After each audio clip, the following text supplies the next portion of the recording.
ഇന്ന് നമുക്കൊരു കിടിലൻ ഇഫ്താർ സ്നാക്ക് ഉണ്ടാക്കിയാലോ. ബീഫോ ചിക്കനോ ഒന്നും വേണ്ട കേട്ടോ ഈ സ്നാക്ക് ഉണ്ടാക്കാൻ. നമ്മുടെ വീട്ടിലുള്ള പച്ചക്കറികൾ ഉപയോഗിച്ചിട്ടാണ് ഞാനിപ്പോൾ ഈ കിടിലൻ സ്നാക്ക് ഇവിടെ ഉണ്ടാക്കിയിട്ടുള്ളത്. എന്നാലോ നല്ല അടിപൊളി ടേസ്റ്റാണ് കേട്ടോ.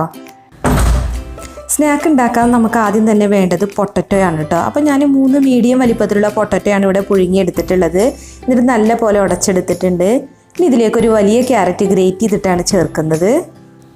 പിന്നെ ഒരു 1/2 കപ്പ് ക്യാബേജ് ഗ്രേറ്റ് ചെയ്തത് ചേർക്കുന്നുണ്ട്. ഇതിന് പകരം വേണമെന്നുണ്ടെങ്കിൽ കുക്കുംബർ ഗ്രേറ്റ് ചെയ്തതിന് ശേഷം അതിലെ വെള്ളം പിഴിഞ്ഞിട്ടും ചേർക്കാം കേട്ടോ. പിന്നെ 1/2 ടേബിൾ സ്പൂൺ വെളുത്തുള്ളി ഇഞ്ചി പേസ്റ്റും കൂടി ചേർക്കുന്നുണ്ട്. പിന്നെ ഒരു പച്ചമുളക് ചെറുതായിട്ട് വട്ടത്തിൽ കട്ട് ചെയ്തത്, പിന്നെ 3 ടേബിൾ സ്പൂണോളം മല്ലിയില ചെറുതായിട്ട് കട്ട് ചെയ്തതും കൂടെ ചേർക്കുക. പിന്നെ ഒരു ടേബിൾ സ്പൂൺ വറ്റൽമുളക് ചതച്ചത് ഇട്ട് കൊടുക്കുന്നുണ്ട്. പിന്നെ 1/2 ടീസ്പൂൺ ഗരം മസാല, 1/2 ടീസ്പൂൺ മഞ്ഞൾപ്പൊടി, പിന്നെ മെയിനായിട്ട് ചേർക്കേണ്ടത് അരിപ്പൊടിയാണ് കേട്ടോ. അപ്പോൾ ഞാനിപ്പോൾ 6 ടേബിൾ സ്പൂൺ അരിപ്പൊടിയാണ് ഇതിലേക്ക് ചേർക്കുന്നത്. നമ്മളിതിലോട്ട് അരിപ്പൊടി ചേർക്കുന്നത് നമ്മുടെ സ്നാക്ക് നല്ല ക്രിസ്പി ആയിട്ട് കിട്ടാൻ വേണ്ടിയിട്ടും പിന്നെ നമുക്കിത് നല്ല പോലെ ഒന്ന് ഷേപ്പ് ചെയ്തെടുക്കാൻ വേണ്ടിയിട്ടുമാണ് കേട്ടോ. ഇനി ഇതിലേക്ക് ആവശ്യത്തിന് ഉപ്പും കൂടെ ഇട്ട് കൊടുക്കുക. എന്നിട്ട് വേണത് നല്ല പോലെ ഒന്ന് മിക്സ് ചെയ്തെടുക്കാൻ. അപ്പോൾ ഇതിപ്പോൾ ഞാനിവിടെ നല്ല പോലെ മിക്സ് ചെയ്തെടുത്തിട്ടുണ്ട്. ഇനി നമ്മുടെ കയ്യിൽ കുറച്ച് ഓയിലൊക്കെ തടവിയതിന് ശേഷം ഇതിൽ നിന്ന് കുറേശ്ശെ എടുത്തിട്ട് നമുക്ക് ഇഷ്ടമുള്ള ഷേപ്പിലാക്കിയെടുക്കാം. അപ്പോൾ ഞാനിപ്പോൾ അത് ആദ്യം ബോളിൻ്റെ ഷേപ്പിലാണ് ആക്കിയെടുക്കുന്നത്. അതിന് ശേഷം ഒരു സിലിണ്ടറിക്കൽ ഷേപ്പിൽ ഉരുട്ടിയിട്ട് പിന്നെ ഇതേപോലെ ഒരു സമചതുരത്തിലുള്ളൊരു ഷേപ്പാണ് ആക്കിയെടുക്കുന്നത് കേട്ടോ. അപ്പോൾ നിങ്ങൾക്ക് ഇഷ്ടമുള്ള ഷേപ്പ് ആക്കിയെടുക്കുക, അതുപോലെ തന്നെ ചെയ്യണമെന്നൊന്നുമില്ല. അപ്പോൾ ഇതുപോലെ തന്നെ നമുക്കിനി എല്ലാം ചെയ്തെടുക്കാം. അപ്പോൾ ഞാൻ എല്ലാം ഇതുപോലെ ഷേപ്പാക്കി എടുത്തിട്ടുണ്ട്. ഇനി നമ്മളിത് മുക്കി പൊരിക്കുന്നതിന് വേണ്ടിയിട്ടൊരു ബാറ്റർ ഉണ്ടാക്കണം. അപ്പോൾ അതിന് വേണ്ടിയിട്ട് 2 ടേബിൾ സ്പൂൺ മൈദ ഒരു ബൗളിലേക്ക് ഇട്ടിട്ടുണ്ട്. അതിലേക്ക് കുറച്ച് ഉപ്പും കൂടെ ചേർത്തിട്ട് കുറച്ച് വെള്ളം ചേർത്ത് നല്ല പോലെ ഒന്ന് മിക്സ് ചെയ്തെടുക്കുക. നല്ല തിക്കുമല്ല നല്ല ലൂസും അല്ലാത്തൊരു ബാറ്ററാണ് കേട്ടോ വേണ്ടത്. ഇനി നമ്മൾ റെഡിയാക്കി വെച്ചിട്ടുള്ളത് ഈ ബാറ്ററിലൊന്ന് മുക്കിയെടുക്കുക ആദ്യം. അതിന് ശേഷം നമ്മൾ ഇന്നും ചെയ്യുന്ന പോലെ തന്നെ കുറച്ച് ബ്രെഡ് ക്രംസിലൊന്ന് കോട്ട് ചെയ്തെടുക്കുക. അപ്പോൾ നിങ്ങൾക്ക് വേണമെന്നുണ്ടെങ്കിൽ മൈദയിലും ബ്രെഡ് ക്രംസിലും കോട്ട് ചെയ്യാതെ വേണമെന്നുണ്ടെങ്കിൽ ഫ്രൈ ചെയ്യാം കേട്ടോ. പക്ഷേ ഇങ്ങനെ ചെയ്യുകയാണെന്നുണ്ടെങ്കിൽ ഒന്നും കൂടി ടേസ്റ്റിയാണ്.